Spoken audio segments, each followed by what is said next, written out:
Cancer കേൾക്കുമ്പോൾ തന്നെ പേടി തോന്നിപ്പിക്കുന്ന ഒരു വാക്ക്. നമ്മുടെ ഏതെങ്കിലും കോശങ്ങൾക്ക് ഭ്രാന്ത് പിടിച്ച് അനിയന്ത്രിതമായി പെറ്റുപെരുകി നിയോപ്ലാസം എന്ന് പറയുന്ന ഒരു കൂട്ടം ഭ്രാന്തൻ കോശങ്ങളുണ്ടാകുന്ന ഒരു അത്ഭുത പ്രതിഭാസം. ഈ ക്യാൻസറിൻ്റെ തുടക്കത്തിലെയുള്ള ലക്ഷണങ്ങൾ എന്തൊക്കെയാണ്? അത് ഏതൊക്കെ അവയവങ്ങളെയാണ് തുടക്കത്തിൽ തന്നെ ബാധിക്കുക? അത് അറിയാനായിട്ടുള്ള എന്തെല്ലാം ടെസ്റ്റുകളാണ് ഇന്ന് നമ്മൾ ചെയ്യാനുള്ളത്? ബ്ലഡ് ടെസ്റ്റിൽ അത് ഏതൊക്കെ നമുക്ക് അറിയാൻ പറ്റും? അതിനെ പ്രതിരോധിക്കാൻ നമുക്ക് എന്തെല്ലാം ചെയ്യാൻ കഴിയും? വന്നു കഴിഞ്ഞാൽ എന്ത് ട്രീറ്റ്മെൻറ്റ് എടുത്തെന്നാൽ നമുക്കിതിൽ നിന്ന് മുക്തി പ്രാപിക്കാനായിട്ട് കഴിയും? ഇത്തരത്തിലുള്ള കാര്യങ്ങളെക്കുറിച്ച് നമുക്കിന്ന് ഡിസ്കസ് ചെയ്യാം. നമസ്കാരം, ഞാൻ doctor Bipin Jose, Pulma medical centre, Pala, Kanjirappally and Sulthan Bathery.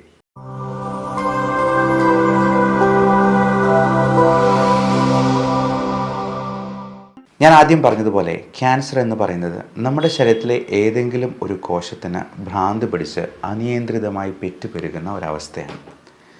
അതിന് ട്രിഗറിങ് ഫാക്ടേഴ്സായിട്ട് ചിലപ്പോൾ നമ്മുടെ തന്നെ ചില ദുശീലങ്ങളോ ഭക്ഷണശീലങ്ങളോ നമ്മുടെ സെഡൻറ്ററി ലൈഫ് സ്റ്റൈലോ നമുക്കുണ്ടാകുന്ന ഓക്സിഡേറ്റീവ് മെൻ്റൽ സ്ട്രെസ്സ് പോലും കാരണമാകാം. അപ്പോൾ അത് ഏതൊക്കെയാണ് എന്നുള്ളത് നമുക്ക് ഏകദേശം അറിയാം. പുകവലി, മദ്യപാനം, ഈ രണ്ട് ശീലങ്ങൾ ഒഴിവാക്കി നിർത്തിയെന്നാൽ തന്നെ നമുക്ക് 90% ക്യാൻസറും പ്രിവെൻറ്റ് ചെയ്യാൻ പറ്റുന്നതാണ്. അതേപോലെ നമ്മുടെ ഭക്ഷണശീലത്തിൽ നമുക്ക് ഈ ക്യാൻസർ കോശങ്ങളെ പരിപോഷിപ്പിക്കുന്നതായിട്ടുള്ള ചില ഭക്ഷണങ്ങളുണ്ട്.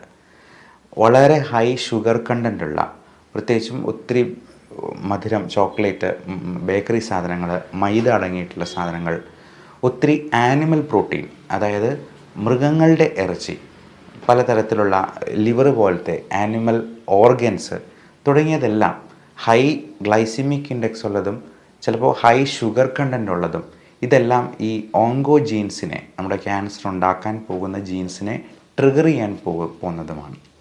അതേപോലെ സെഡൻറ്ററി ആയിട്ടുള്ള ലൈഫ് സ്റ്റൈൽ, നമ്മൾ ഒട്ടും എക്സസൈസ് ഇല്ലാതെ നമ്മൾ ഒരുപാട് ഭക്ഷണം കഴിച്ചുകൊണ്ടിരിക്കുന്ന ഒരു വ്യക്തിയാണെങ്കിൽ, ഒരുപാട് മെൻ്റൽ സ്ട്രെസ് ഉണ്ടെങ്കിൽ, മനസ്സും ശരീരവും തമ്മിൽ അഭേദ്യമായ ബന്ധമുണ്ട് എന്നൊക്കെ നമുക്കറിയാം. എന്നാലും ഈ സ്ട്രെസ്സിനെ നമുക്ക് കൺട്രോൾ ചെയ്യാനായിട്ട് പറ്റാതെ ചിലപ്പോൾ വരാറുണ്ട്. കഴിഞ്ഞ ദിവസം ഒരു പേഷ്യൻ്റ്, വെറും 20 വയസ്സുള്ള ഒരു ചെറുപ്പക്കാരനായ യുവാവ്, അവൻ്റെ പേരൻസ് തന്നെയാണ് അവനെ എൻ്റെ അടുത്തിൽ എത്തിച്ചത്. അവൻ ഭയങ്കരമായ ടെൻഷൻ കാരണം ഇപ്പോൾ 1 വർഷമായിട്ട് വീട്ടിൽ നിന്ന് പുറത്തിറങ്ങാൻ പോലും വിമുഖത കാണിക്കുന്നു. അപ്പോൾ +2 കഴിഞ്ഞതാണ്, ഡിഗ്രിക്ക് പോകാൻ പഠിക്കാനായിട്ട് അവന് പേടിയോ ആങ്സൈറ്റിയോ എന്താണ് എന്നുള്ളത് അവന് തന്നെ അറിയില്ല. സംസാരിക്കുമ്പോഴത്തേക്കും അവൻ്റെ മുഖത്തെ പേശികളൊക്കെ ഇങ്ങനെ വൈബ്രേറ്റ് ചെയ്ത്, അത് പേശികളിങ്ങനെ വലിഞ്ഞു മുറുകയാണ്. പ്രത്യേകിച്ച് ഈ ചുണ്ടുകളൊക്കെ ഇങ്ങനെ വിതുമ്പുകയും അവിടെ ഇങ്ങനെ കൺട്രാക്ഷൻസ് വരുന്നത് നമുക്ക് കാണാൻ പറ്റും. അപ്പോൾ അത്രയും സ്ട്രെസ്ഫുള്ളായിട്ട്, ഭയങ്കര ആങ്ഷ്യസ് ആയിട്ട്, എന്തിനെന്ന് കാരണമില്ലാതെ നമ്മൾ സ്ട്രെസ്സ് ചെയ്യുമ്പോഴത്തേക്കും ഈ പറഞ്ഞ പോലത്തെ പ്രശ്നങ്ങൾ നമ്മുടെ ശരീരത്തെ ആകമൊത്തം ബാധിക്കാനായിട്ട് ഇടയുണ്ട്. മാത്രമല്ല, നമ്മൾ ഈ മാനസിക രോഗങ്ങൾ, അസ്വസ്ഥതകൾ എന്ന് പറയുന്നത് എല്ലാവരെയും ബാധിക്കുന്നതാണ്. അത് കൺട്രോൾ ചെയ്യാതെ നിന്ന് കഴിഞ്ഞാൽ ഒരുപാട് നമ്മൾ വിചാരിക്കുന്നതിനേക്കാൾ അപ്പുറം പ്രശ്നങ്ങൾ നമ്മുടെ ജീവിതത്തിൽ ഉണ്ടായേക്കാം. അപ്പോൾ ആങ്സൈറ്റി, ഡിപ്രസീവ് ഇൽനെസ് തുടങ്ങിയ കാര്യങ്ങളൊക്കെ എല്ലാ ആളുകളിലും ഉണ്ടാകുന്നതാണ്. അത് നമ്മുടെ ഉറക്കത്തെ കുറച്ച് കളയുന്നുണ്ട്, നമ്മുടെ സ്ട്രെസ്സിന് ഒരു വലിയ ഫാക്ടറാണ് എന്ന് സ്വയം തിരിച്ചറിയുകയാണ് ഏറ്റവും പ്രധാനം. ഇങ്ങനെയുള്ള മാനസിക പ്രശ്നങ്ങളുള്ളവർക്കൊക്കെ അവർക്ക് ആങ്സൈറ്റി ഉണ്ട് എന്നുള്ളതല്ല അവർ വിചാരിക്കുക, മറ്റു തരത്തിലുള്ള അസുഖങ്ങളുണ്ട് എന്നാണ് അവർ പറയുക. നെഞ്ചിടിപ്പുണ്ട്, നെഞ്ച് വേദനയുണ്ട്, എനിക്ക് വയറിന് അസ്വസ്ഥതയാണ്, അല്ലെങ്കിൽ ഉറക്കക്കുറവാണ്, വയറ്റിൽ നിന്ന് പോകുന്നില്ല, വയറ്റിൽ നിന്ന് പോകുന്നത് കൂടുതലാണ്, ഓരോ പ്രാവശ്യം ഭക്ഷണം കഴിക്കുമ്പോഴും വയറ്റിൽ നിന്ന് പോകാൻ തോന്നും. ഇങ്ങനെ പല തരത്തിലുള്ള പ്രശ്നങ്ങളായിട്ടാണ് അവർ ഇതിനെ മാനിഫെസ്റ്റ് ചെയ്യുക. അപ്പം ഇങ്ങനെയുള്ള പ്രശ്നങ്ങളുണ്ടെങ്കിൽ നമ്മൾ തുടക്കത്തിലേ തന്നെ കണ്ടറിഞ്ഞ് അതിന് വേണ്ട ട്രീറ്റ്മെൻറ്റ് എടുക്കുക. അതുപോലെ സ്ത്രീകൾക്ക് നമുക്കറിയാം, ഏറ്റവും കൂടുതൽ ഹോർമോണൽ വേരിയേഷൻസ് ഉണ്ടാകുന്നത് സ്ത്രീകളിലാണ് പുരുഷന്മാരെ അപേക്ഷിച്ച്. അപ്പോൾ അങ്ങനെ വരുമ്പോഴേക്കും ഈ ഹോർമോണൽ വേരിയേഷൻസ് തന്നെ പലതരത്തിലുള്ള ഒരു ട്രിഗറിങ് ഫാക്ടറായിട്ട് ചിലപ്പോൾ വർത്തിക്കാനിടയുണ്ട്. അതുകൊണ്ട് തന്നെ സ്ത്രീകളിൽ അൺയൂഷ്വലായിട്ടുള്ള എന്ത് തരത്തിലുള്ള ബ്ലീഡിങ്ങും, ഇപ്പോൾ പീരിയഡ്സിൻ്റെ സമയത്ത് ബ്ലീഡിങ് ഒത്തിരി കൂടുതലായിട്ട് വരികയാണ് എന്നുണ്ടെങ്കിൽ, അല്ലെങ്കിൽ പീരിയഡ്സ് റെഗുലർ അല്ലാതെ വരികയാണെങ്കിൽ ഒക്കെ നിങ്ങൾ ഡോക്ടറെ കണ്ട് അതിന് വേണ്ട ടെസ്റ്റുകൾ ചെയ്യണം. അതിന് വേണ്ട ട്രീറ്റ്മെൻറ്റും ആവശ്യമുണ്ടെങ്കിൽ എടുക്കണം. അതുപോലെ ബ്രസ്റ്റിലുള്ള എക്സാമിനേഷൻ എല്ലാ സ്ത്രീകളെയും അത് പറഞ്ഞു കൊടുക്കാറുണ്ട്. നമ്മുടെ വിരലുകൾ കൊണ്ട് തന്നെ, നമ്മുടെ കൈകൾ കൊണ്ട് തന്നെ സ്വയം ഒന്ന് എക്സാമിൻ ചെയ്ത് എന്തെങ്കിലും ലംബോ സ്വെല്ലിങ്ങോ ഉണ്ടോ എന്നുള്ളത് സ്വയം ഉറപ്പുവരുത്തേണ്ടത് അത്യാവശ്യമാണ്.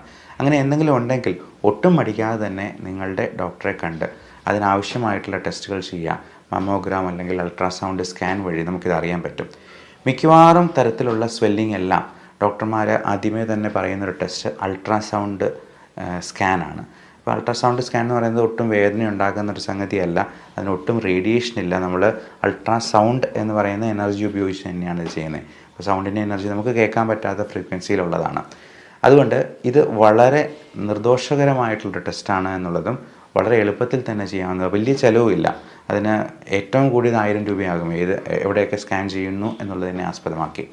അപ്പോൾ അത് അൾട്രാസൗണ്ട് അബ്ഡമൻ ചെയ്യാം, അൾട്രാസൗണ്ട് തൊറാക്സിൻ്റെ ചെയ്യാറുണ്ട്.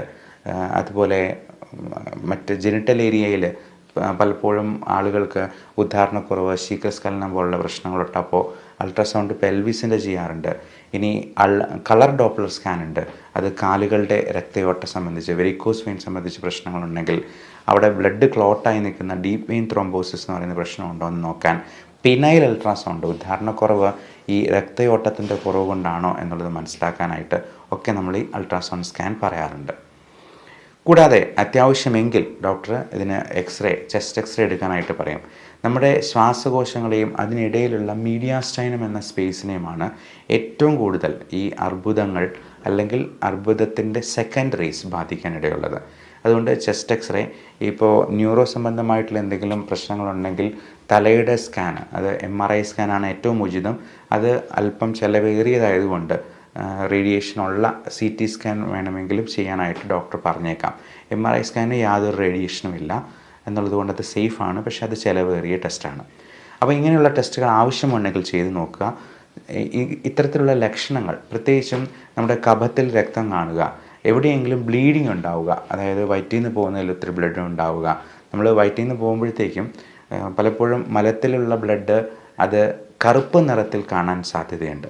അപ്പോൾ ഈ കറുപ്പ് നിറത്തിലുള്ള മലം എന്ന് പറയുന്നത് ഈ സ്റ്റൂൾ ഒക്കൾട്ട് ബ്ലഡ് എക്സാമിനേഷൻ നോക്കി അതിൽ മലത്തിൽ ബ്ലഡ് കലർന്നിട്ടുണ്ടോ എന്നുള്ളത് നമ്മൾ പ്രത്യേകമായിട്ട് ഉറപ്പുവരുത്തേണ്ടതുണ്ട്. നമ്മൾ ടോയ്ലറ്റ് സംസ്കാരത്തിൽ ഈ യൂറോപ്യൻ രീതി പിന്തുടരുന്നതുകൊണ്ട് തന്നെ നമ്മൾ ഫോണിൽ നോക്കി കുറച്ച് നേരം അവിടെ പോയിരിക്കും. അപ്പോൾ നമ്മൾ പോകുന്ന മലം ഏത് കളറിലാണ് എന്നുള്ളത് ഇടയ്ക്കാണെങ്കിലും ഒന്ന് ശ്രദ്ധിക്കുന്നത് നന്നായിരിക്കും. കാര്യം നമ്മുടെ മലത്തിൽ തന്നെ ഇതിൻ്റെ സൂചനകൾ ചിലപ്പോൾ കാണാം.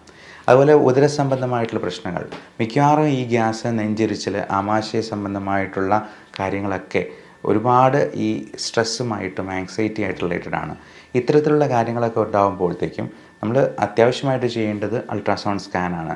ഇനി അതിനകത്ത് ഒരു തരത്തിലും നമുക്ക് ഇതിൻ്റെ സൂചനകളോ ലക്ഷണങ്ങളോ ഒന്നും കാണുന്നില്ല എന്നുണ്ടെങ്കിൽ, നമ്മുടെ ബാക്കിയുള്ള ലക്ഷണങ്ങളെല്ലാം ഇതിനോട് കോറിലേറ്റ് ചെയ്ത് വരുന്നുണ്ടെങ്കിൽ ചിലപ്പോൾ ഡോക്ടർ എൻഡോസ്കോപ്പി അല്ലെങ്കിൽ കൊളോണോസ്കോപ്പി തുടങ്ങിയ ടെസ്റ്റുകളൊക്കെ നിർദ്ദേശിച്ചേക്കാം. അപ്പോൾ ഈ അപ്പർ GI സ്കോപ്പിയൊക്കെ നമ്മൾ ചെയ്യുമ്പോഴേക്കും ഉള്ളിൽ ഇൻഫ്ലമേറ്ററി ആയിട്ടുള്ള അൾസേഴ്സായിട്ട് ഒക്കെ നമ്മൾ ചിലപ്പോൾ കാണാറുണ്ട്. അപ്പോൾ പലപ്പോഴും നമ്മുടെ ഭക്ഷണത്തിലുള്ള അപര്യാപ്തതയും ഇൻടോളറൻസും ഒക്കെ ഇത്തരത്തിലുള്ള കണ്ടീഷൻസിലേക്ക് നയിക്കാനിടയുണ്ട്. നമ്മൾ ഡെയിലി കഴിക്കുന്നതായിട്ടുള്ള അരി, ഗോതമ്പ്, പാല്, മുട്ട, ഇറച്ചി വർഗ്ഗങ്ങളായിട്ടുള്ള പല meat items, sea food items തുടങ്ങിയ സംഗതികളൊക്കെ ഇത്തരത്തിൽ നമുക്ക് ഇൻടോളറൻസ് ഉണ്ടാക്കാനായിട്ട് പര്യാപ്തമായിട്ടുള്ള സംഗതി തന്നെയാണ്. നമ്മൾ സീ ഫുഡ് കഴിക്കുമ്പോഴത്തേക്കും ചിലപ്പോൾ ചൊറിഞ്ഞ് തടിച്ചിരിക്കുന്നത് നമ്മുടെ സ്കിന്നിൽ നമ്മൾ നോട്ടീസ് ചെയ്യും. പക്ഷേ ഇത്തരത്തിലുള്ള പല ഭക്ഷണങ്ങളും നമ്മുടെ ആമാശയത്തിലും കുടലിലുമൊക്കെ വ്രണങ്ങളായിട്ടും ഇൻഫ്ലമേഷനായിട്ടും ഒക്കെ ഉണ്ടാക്കിയിരിക്കുന്നത് നമ്മൾ എൻഡോസ്കോപ്പി ചെയ്യുമ്പോൾ മാത്രമാണ് കാണുക. അൾസറേറ്റീവ് കൊളൈറ്റിസിലൊക്കെ ഈ എൻഡോസ്കോപ്പി ചെയ്യുമ്പോഴത്തേക്കും നമുക്ക് കൃത്യമായിട്ടത് കാണാനും പറ്റുന്നതാണ്. അപ്പോൾ ഇത് ഏത് ഭക്ഷണമാണ് നമുക്ക് പറ്റാത്തതെന്നറിയാനായിട്ട് ഒരിക്കലെങ്കിലും ജീവിതത്തിൽ ഒരു അലർജി സ്കിൻ പ്രിക്ക് ടെസ്റ്റ് ചെയ്യുന്നത് നന്നായിരിക്കും. നമ്മൾ കോളം വരച്ച് ഓരോ ഭക്ഷണത്തിൻ്റെയും നമ്മുടെ ചുറ്റുമുള്ള എൻവയോൺമെൻറ്റൽ അലർജൻസ് ആയിട്ടുള്ള അത് 5-6 തരത്തിലുള്ള പൂപ്പലുകളുടെയും അതേപോലെ പൊടിച്ചെള്ളുകളുടെയും ഒക്കെ റിയാക്ഷൻ നമ്മൾ കൃത്യമായിട്ട് മെഷർ ചെയ്ത് അക്യുറേറ്റ് ആയിട്ട് ഈ നമുക്ക് ഇൻടോളറൻസ് ഉള്ള ഭക്ഷണത്തെയും അലർജൻസിനെയും നമുക്ക് വേർതിരിച്ചെടുക്കാം. അപ്പോൾ അതിൽ ഒഴിവാക്കാൻ പറ്റാത്ത ഭക്ഷണങ്ങൾക്ക് അല്ലെങ്കിൽ അലർജൻസിന് കാണാൻ പറ്റാത്ത കാര്യങ്ങൾക്കൊക്കെ ഇമ്മ്യൂണോതെറാപ്പി എന്ന ചികിത്സയിലൂടെ ഇത്തരത്തിലുള്ള പ്രശ്നങ്ങളെ നമുക്ക് പൂർണ്ണമായിട്ട് മാറ്റിയെടുക്കാം. അത് അലർജി സംബന്ധമായിട്ടുള്ള പ്രശ്നങ്ങൾക്കാണ് ഏറ്റവും കൂടുതൽ ഉപയോഗിക്കുക. അലർജിക് റൈനൈറ്റിസ്, ശ്വാസകോശത്തെ ബാധിക്കുന്ന bronchial asthma, allergic skin problems, urticaria തുടങ്ങിയ അസുഖങ്ങൾ. എന്നാൽ ചില ഓട്ടോ ഇമ്മ്യൂൺ കണ്ടീഷൻസ് ആയിട്ടുള്ള സോറിയാസിസ്, ഈവൻ തൈറോയിഡിൻ്റെ ഹഷിമോട്ടോസ് തൈറോയിഡൈറ്റിസ്, റുമറ്റോയ്ഡ് ആർത്രൈറ്റിസ്, ചില പ്രോട്ടീൻ അലർജി മൂലം ഉണ്ടാകുന്ന പല കണ്ടീഷൻസിൽ പോലും ഇത്തരത്തിൽ ഈ ഇമ്മ്യൂണോതെറാപ്പിയെ നമുക്ക് ഫലപ്രദമായി ഉപയോഗപ്പെടുത്താവുന്നതുണ്ട്. അപ്പോൾ ഈ ഉദര സംബന്ധമായിട്ടുള്ള അസുഖങ്ങളിലും ഇങ്ങനെയുള്ള ഫുഡിൻ്റെ ഇൻടോളറൻസ് ഉണ്ടാകും. അപ്പോൾ നമ്മൾ ഗോതമ്പിൻ്റെ അലർജിക്ക് ഗ്ലൂട്ടൻ ഇൻടോളറൻസ് എന്നും പാലിൻ്റെ അലർജിക്ക് ലാക്ടോസ് ഇൻടോളറൻസ് എന്നും സായിപ്പന്മാർ പേരിട്ട് വയ്ക്കും. നമുക്കതിനെക്കുറിച്ചൊന്നും ഇപ്പോൾ അറിവില്ല. നേരത്തെയൊക്കെ യൂറോപ്യൻ രാജ്യങ്ങളിലൊക്കെ പണ്ടും മുതലേ തന്നെ ഇത്തരത്തിലുള്ള ഫുഡിൻ്റെ ഇൻടോളറൻസ് നേരത്തെ തന്നെ അവരുടെ ഡയറ്റ് ചാർട്ടിൽ കൃത്യമായി രേഖപ്പെടുത്തി വയ്ക്കാറ് പോലും ഉണ്ടായിരുന്നു. വലിയ ഒരു 5 സ്റ്റാർ ഹോട്ടലിലൊക്കെ ചെല്ലുമ്പോൾ അല്ലെങ്കിൽ ഈവൻ ഫ്ലൈറ്റുകളിലൊക്കെ ബിസിനസ് ക്ലാസ്സിൽ യാത്ര ചെയ്യുമ്പോഴും ഒക്കെ അവർ ഈ പറയുന്ന അലർജിയുടെ ഇൻടോളറൻസിൻ്റെ കാര്യം കൃത്യമായി രേഖപ്പെടുത്തി വയ്ക്കാറുണ്ട്. അപ്പോൾ ഇത്തരത്തിലുള്ള വാർണിംഗ് സൈൻസിനെ നമ്മൾ നിസ്സാരമായിട്ട് തള്ളിക്കളയരുത്. അങ്ങനെ എന്തെങ്കിലും സിംറ്റംസ് ഉണ്ടെങ്കിൽ നമ്മൾ അതിന് വേണ്ടുന്ന ടെസ്റ്റുകൾ ചെയ്ത് കൃത്യമായി അതിൻ്റെ കാരണഭൂതരായിട്ടുള്ള ആൾക്കാരെ കണ്ടുപിടിക്കുക, അത് ഒഴിവാക്കി നിർത്തുക. അതുവഴി തന്നെ നമുക്ക് 90 അല്ല 95% ഇതുപോലത്തെ ക്യാൻസറസ് ആയിട്ടുള്ള അവസ്ഥ പൂർണ്ണമായിട്ടും ഒഴിവാക്കാവുന്നത് തന്നെയാണ്. അതുപോലെ ഈ പീരീഡ്സിൻ്റെ നിൽക്കുന്ന സമയത്ത്, പീരീഡ്സ് തുടങ്ങുന്ന സമയത്ത്, ഈ കോയിറ്റസിന് മുൻപ് ഒക്കെ ഇതിനു വേണ്ടിയുള്ള പ്രിവെൻറ്റീവ് ആയിട്ടുള്ള പലതരത്തിലുള്ള വാക്സിൻസും ഇഞ്ചക്ഷൻസും ഇന്ന് അവൈലബിൾ ആണ്. പ്രത്യേകിച്ചും ഈ CA സെർവിക്സ് പോലുള്ള സംഗതികൾ ഉണ്ടാകാതിരിക്കാനായിട്ട്, ക്യാൻസർ ഓഫ് ദി സെർവിക്സ്, അതുപോലെ CA യുട്രസ് ഉണ്ടാകാതിരിക്കാനായിട്ട്, ശ്വാസകോശ സംബന്ധമായിട്ടുള്ള അണുബാധകൾ ഉണ്ടാകാതിരിക്കാൻ ഒക്കെ ഇന്ന് വാക്സിനേഷൻസ് അവൈലബിൾ ആണ്. അത്തരത്തിൽ prevention is better than cure എന്ന പഴമൊഴി ഓർമ്മിപ്പിക്കുന്നത് പോലെ നമുക്ക് ഇത് വരാതിരിക്കാനായിട്ടുള്ള മുൻകരുതലുകളും പ്രതിരോധ മാർഗങ്ങളും എടുക്കുന്നത് തീർച്ചയായിട്ടും ഒരുപാട് നമ്മുടെ ആയുസ്സ് വർദ്ധിപ്പിക്കാനായിട്ട് സഹായിക്കുന്നതാണ്. അപ്പോൾ ഇത്തരത്തിലുള്ള കാര്യങ്ങളെ പറ്റിയുള്ള സംശയങ്ങൾ നിങ്ങൾക്ക് താഴെ കമൻറ്റായി രേഖപ്പെടുത്താവുന്നതാണ്. Love and regards, doctor Bipin Jose, Pulmo medical centre, Pala, Kanjirappally and Sulthan Bathery.